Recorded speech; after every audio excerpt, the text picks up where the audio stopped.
Talk about hurting people all over. Don't let me die. Oh my god.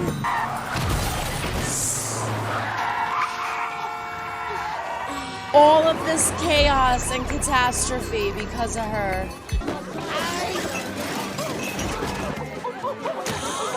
Oh no. All of her problems are ricocheting into everyone else's lives. People that she doesn't even know. Oh my god. She just stole from those people. Now she's ruining this guy's plans. Oh shit. Don't hurt the chickens. Oh my god. I love how out of all the dogs, the Pomeranian got the closest. She's in the fucking garbage can. She's too smart for her own good though, that's the problem. Good job, Brew. You got away and you fucked up everyone else's night. She like break her ankle or something? It looks twisted. Is she at that lady's apartment? Is she gonna try to give her all the jewelry and shit? Hi. Nope. It's a jungle out there. I'm Her so shirt happy to says. see you. I don't have money right now, but it's like $1,000 worth of jewelry, and She doesn't want that. I have Why didn't you just pick up the phone and tell me that? You could have just said, Lori, I don't have a dozen eggs. I've only got 8. I don't think I've ever gotten angry in my entire life. Really? She just deals with shit. She doesn't Well, care. Yeah, no, that's true. I've never gotten angry. You said you were sober. I was. Rue, you're lying to me again. I got injured. That's how she got into the And then drugs. eventually I got put on OxyContin. Yep. I didn't even know it was addictive. I would do anything to avoid withdrawal. 'Cause it's hell. You're going through hell, aren't you? Yeah. I had a whole assortment of things that would have taken the pain away. Now all I've got is morphine. You don't fix, do you? No. Then unfortunately I can't help you. You're gonna have to pay the whole thing in cash. This isn't a pawn shop. I know. She's gonna fucking die in her You apartment. don't look like someone who's gonna come up with money real soon. No. Over time, all the chemicals in your brain that make you happy and feel good start to decrease, kind of like a limb And it that's not never getting comes blood back. to it anymore. And then it just sort of falls off. No matter what you do, you can't ever get it back. He said it's basically the same brain as people who've had major strokes. If I was going through withdrawal, I would do anything. Being a woman, even if you don't have money, you've still got something people want. Oof. Why do I feel like she's gonna drug her up with a bunch of morphine and strip her off somewhere? Let's get you undressed. I just want to die. I know, I'm so sorry. I'll take anything.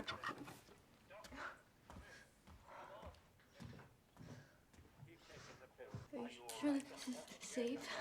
All pharmaceuticals are safe, Rue. Okay, I never done this. I think what you're doing was safe. Oh god, this is so bad because this is gonna feel fucking incredible to her. Okay, I'm gonna need you to be still, Rue. Oh my god, she's totally missing the veins. When I first saw you, I thought, this girl's gonna be in my life for a long time.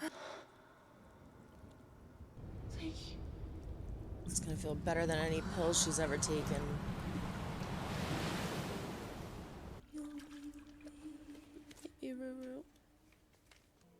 Oh Jesus. Remember, you told me all I would have to do is close my eyes. And we'd be together. Sister. That's right, your sister, yeah. Hi, Gia. Hi, Gia. Memories exist outside of time and have no beginning or end. I miss you, Dad. I miss you until I close my eyes. That's it. Thank you. I'm so worried about Gia. Oh god.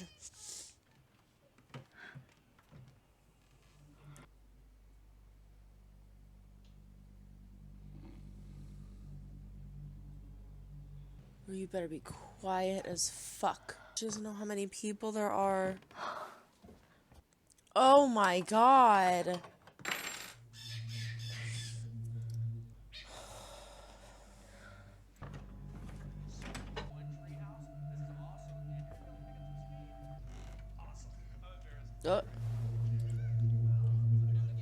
Oh shit. Oh my god.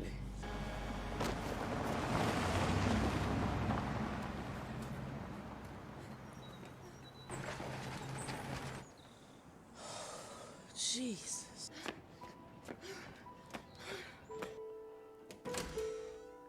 Rue? Whew. God, I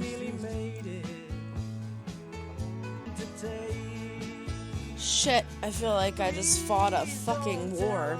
I didn't realize how red my freaking face was. Alright, well there you have it. Episode 5, Stand Still Like the Hummingbird, and holy shit. Heavy, heavy episode. Might be my favorite episode of the entire series. Definitely of the season by far. Sam Levinson and that whole crew is just so incredible with how they portray each and every shot. Like they were just describing in the behind the scenes that we watched. Rue's running down an alley and the lights are going out as if she's outrunning the darkness. They used a lot of handheld camera shots, so it kind of is jumpy and scattered with Rue as she's kind of stumbling through these streets. You get so engrossed and involved in what she's feeling and what she's doing. You feel like you're living inside of her head, and it is stressful and it is insane and anxiety ridden. And that is Euphoria. I read something the other day that was saying Dare is upset with Euphoria because they feel like they're glamorizing the portrayal of drug use. And I don't understand how you could think that. Like literally my first thought was, are they watching the same show? I guess because the one episode where she is like, this is how you do drugs. You gaslight people. You do this, you do that. I get that there are moments where it might seem like that to a certain extent, but then you have episodes like this.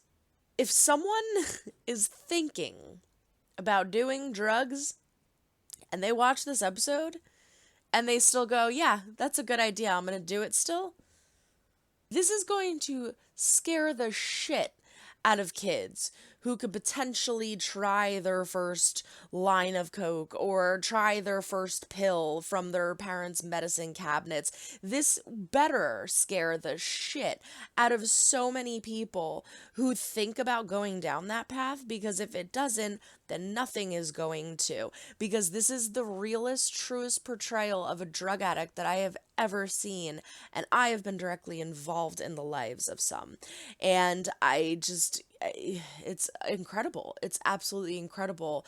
The performance that Zendaya gives, she is out of this world insane. I am in love with this woman. She's just amazing. She's a fucking goddess.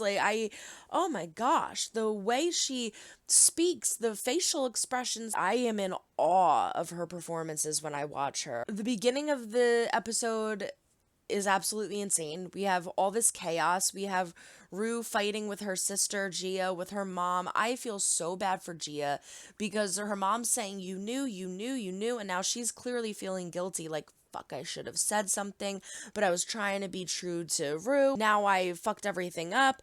And then the surprise that Jules, not only Jules, but also Elliot, is in the kitchen listening to this whole entire thing happening. What I think is interesting is that Rue's first go-to, or only go-to, is where are the drugs, where are the drugs, where are the drugs? Not, oh my God, Jules found out, is she mad at me? Or nothing else matters. Not her mother, not Gia, not Jules, just where are the drugs? It shows the mental state that she is in, and I don't blame her to a certain extent, because yeah, she's gonna fucking die if she doesn't pay back those drugs, but to not even have any remorse at all is just really, really what pained me and made me start to cry and get upset. It's just so emotional to see her mom trying to get her to agree to go to rehab, and she's just fighting it because she's so concerned with where the drugs are. The terrible, painful shit that she said to Jules, oh my God, that was fucking awful. You are nothing. There's nothing here. You're my biggest regret. Oh, Jules, sweetie. And she just sits there like a champ and she takes it and she says, I love you, I care about you, I want to help you, because Jules knows that she's not meaning any of this. Jules knows it's the drugs talking. There's nothing else to say or do. If you are going to be involved in the life of a person who's recovering, you have to expect to have situations like this. And that's what's terrifyingly sad, is that things like this are going to happen. They're going to say things to you that are absolutely awful, and they're going to make you feel like the biggest worthless piece of shit. And you just have to know and believe and remember that they don't truly mean it.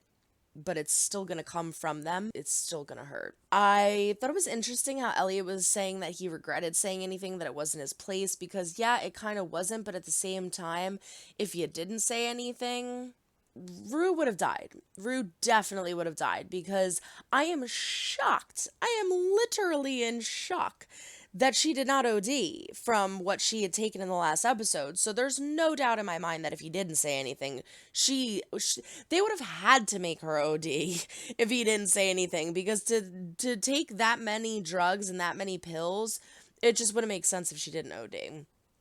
We quickly go to all these different people in Rue's lives, and we're shown how she's just chaotic destruction all over the place.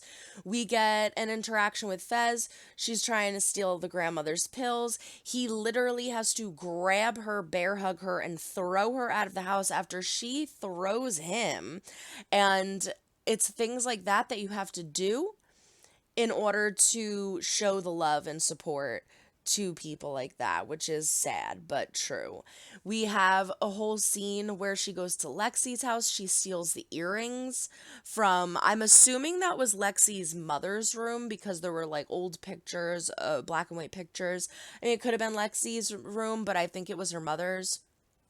She steals the earrings and then completely exposes Cassie in an effort to take the attention off of her, because they're kind of having this intervention. They call her mom, everybody's there, and she's thinking, I need to get out of this situation. I need to deflect. What the hell do I do? Oh yeah, I saw Cassie kiss Nate and get into his car. Let's drop that bomb. And sure as hell works, doesn't it? Because now all the girls are arguing. The mothers are yelling at them to stop because they're trying to focus on Rue. And in the meantime, Rue just runs right out the door. She just runs right by everybody and out the door. So now the whole fucking Nate secret's out. Maddie is on a rampage. I'm not kidding. I'm shocked that Maddie didn't just like run right over to her and punch Cassie in the face. I swear I thought that was going to happen, but we're going to see more of that in the next episode, as we saw in the promo. We then have her go to the drug dealer's house. Oh, I can't remember her name. Oh, I see we're signed on for a third season. Lori. So we get a whole scene with Lori where Lori's kind of explaining to her how she started her drug habit, why she hasn't continued it because of all the withdrawals, and what drugs do to you, and how that's all true, what she's saying, by the way. If you're not familiar with this, you can look it up. It's true. The pills release serotonin and chemicals in your brain that are naturally produced through things that make you happy. These pills release that in your brain. And so when you overload your body and your system and your brain with that, your brain stops naturally producing them. And that's why with a lot of drug addicts, you see them lash out, be angry, be depressed, or they're just kind of like dull and stoic. The chemicals in their brain just don't naturally produce anything that makes you happy anymore. But as Lori also said, it also it makes the things that hurt not hurt so bad. And so I think that's what really gets Rue, is she kind of feels like she knows she's at this point where she's gone so far. She feels like she can't get out of it. She feels like I've gone this far, there's no helping me, and therefore she says, I just want to die. I want to die. I want to die. But she's also going through the stage of withdrawal right now, which will literally make you feel like you want to die. As I was saying in the reaction, for specifically heroin, the reason they give Suboxone, it's called, in rehabs when you're withdrawing, they give it to you little by little and then wean you off, because the spasms are so violent and you can be so violently ill when you're withdrawing, you could actually give yourself a stroke. You can give yourself a heart attack. You're thriving in pain. You have a fever, the sweats. It's a terrible process to withdraw. And the Suboxone kind of mellows that out a bit. I'm watching Rue run through all of these situations and thinking she's got to go to rehab and get something to kind of help her through the withdrawal. Otherwise, she's literally going to fucking die if she doesn't find a fix. And we see all this chaos unravel on the way to Lori's. We see her, again, running through this birthday party, knocking into people, knocking over the cake. We see her break this glass table. She robs these people of all of their jewelry and their money from their safe. Which, by the way, as stupid as that whole safe code thing was, it wasn't that stupid because in the town that I am in, there are car thefts all the fucking time. And what is pathetic is it's always people who leave their cars unlocked. What are you thinking? Lock your fucking car. You know that cars get stolen around here all the time. Yet you still leave your cars unlocked. And what's even worse is sometimes the keys are in the freaking car. Stupid, I know. But anyway, it's not that too far off from the safe scene. She runs through this this like highway or this street or whatever, and these cars plow into each other. Someone could have gotten hurt in that accident. If not, their cars are completely wrecked. It's just chaos, absolute insanity and chaos all over. She is leading these police on a wild goose chase, putting their lives in danger. She is not even thinking about any of this, though. That's what's insane. She's so selfish, and that's what a drug addict is purely selfish and only thinking about themselves and their fix and the addiction. And she's hurting all of these people around her friends, her family, everybody that she loves, in addition to all these strangers who she doesn't even know offer her fix. Now, see, Lori's an odd duck. But I like her. She's weird and she's quirky, and that's what kind of draws me to her, to being interested in her.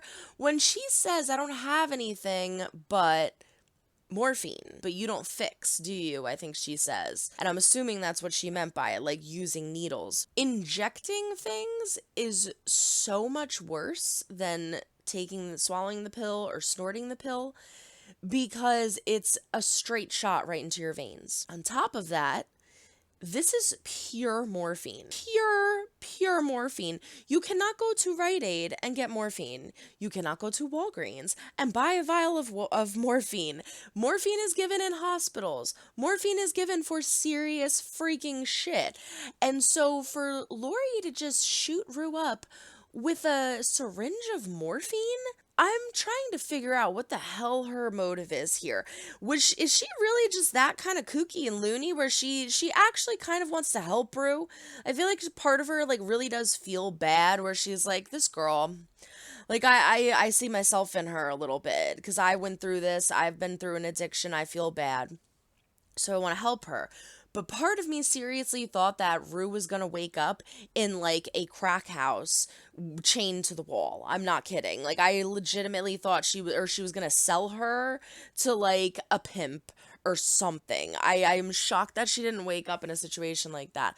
But she helps her get into the tub. She relaxes her, shoots her up with the morphine, takes the pain away. Rue passes out and wakes up in a bed fully clothed.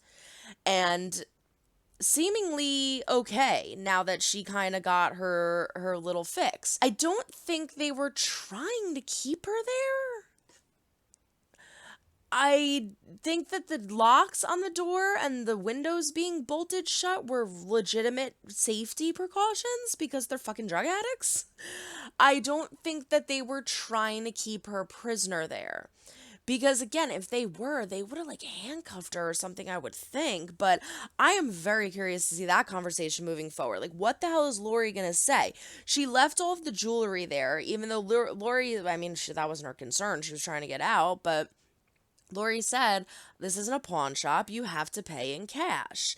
And I'm going to need my freaking money. So I'm very, very curious to see where that goes moving forward and how this affects Fezco, because Lori knows that Fezco is friends with Rue, but at the same time, Lori doesn't strike me as the type of person that would hold Fezco responsible for Rue's mistakes, and Lori made that deal with Rue. That's her business. So I don't think it will, but it'll be interesting to see if it does. At the end of the day, or at the beginning of the morning, we should say, because it's a full 24 hours we are with Rue, because the episode starts in the morning. She goes home.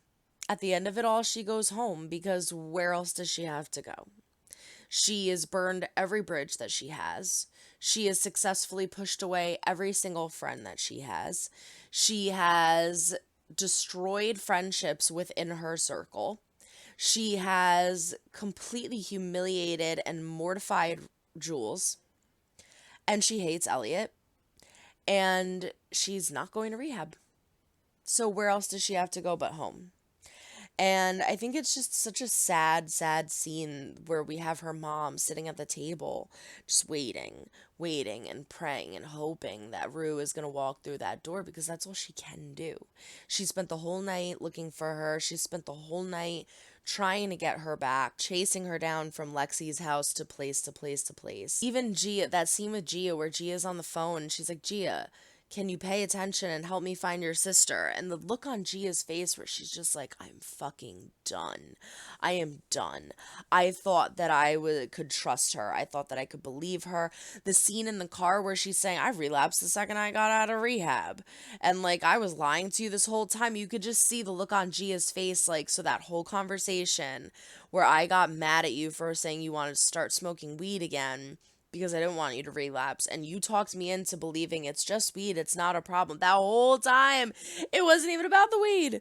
You were doing pills, and you were fucked up the whole time. You were probably fucked up during that conversation. You could just see this realization come over her, and I feel so bad for Gia. She can't even call Lee because of the conversation that they had in the not the last one, the one before that. Oh my gosh, my heart breaks for him still after what she did and said. She literally has no one else, probably not even her sister at this point, but her mother, because a mother never gives up. And that's why when it's interesting that if you don't see this special, the inside the episodes, buy my Patreon. But or look it up on YouTube or something. I'm sure they have it, but it's very, very interesting, the conversations and the information that you get from there. When Sam Levinson was saying, to explore the situation with the drug addict is one thing, but to kind of dive into the people around them that are affected by this, that have to do this horrible task of trying to help them as much as they can, somebody who doesn't want to be helped usually, it's terrifying. And he says, I can only imagine what that must feel like. I have dealt with this with significant others, with friends that have dealt with addiction, and it's absolutely horrible. It's terrifying. It's horrible to watch someone that you love go through that. But to be a mother and deal with it is just on a whole nother level. That's your baby. That's your baby. And you just will never give up on your baby. For, your girlfriend or your boyfriend, your partner to walk away, or a friend to walk away and be like, I am done, is one thing, but moms don't usually walk away. And so to just feel that pain that Rue's mother is feeling, it's horrifying. I don't know if I've ever mentioned this before. I feel like I have in one of my reactions before. I've watched the movie Ben is Back about a year ago. Incredible movie. Painful movie, but very, very good movie. It's Julia Roberts, and it deals with her son Ben coming back from rehab, and it's Christmas time, I believe. And the whole movie is basically like just him being there, and the mother just wanting to believe that he's okay and that he's there to just spend time with them and love them and cherish these moments, and the father and the sister being like, something's up. It's a very, very good movie, but it kind of reminded me of this episode with everything dealing with her mother. And yeah, I can't wait to see what the next episode goes. I think I should stop talking because my voice is getting hoarse. That was freaking stressful, but absolutely amazing. Again, I honestly have to say, I think that might be my favorite episode of the entire series, but man, that was heavy. And I can't wait to see everything unravel in the next episode. Oh my God, we get Maddie showing. We saw the tape. I said in the last episode, we have not seen the tape since. We saw the tape, we saw a gun, and Maddie is on a rampage. I can't wait to find out what she does. Whew. Everyone throw a like or dislike if you do or do not like what you see. Put comments down below. Let me know why. Subscribe if you have not yet. We do fun things. Say ring a ling the bell to be notified when I upload new videos. Don't forget to check the link down in the description for my Patreon. Follow us on Instagram, TikTok at star_shift_productions or Twitter at Puma4107. But that is it. I have to edit this now. Oh man. So long, everyone. Try and make someone smile today. You never know when you might need it next. Bye. Oh my God, I have to watch it again.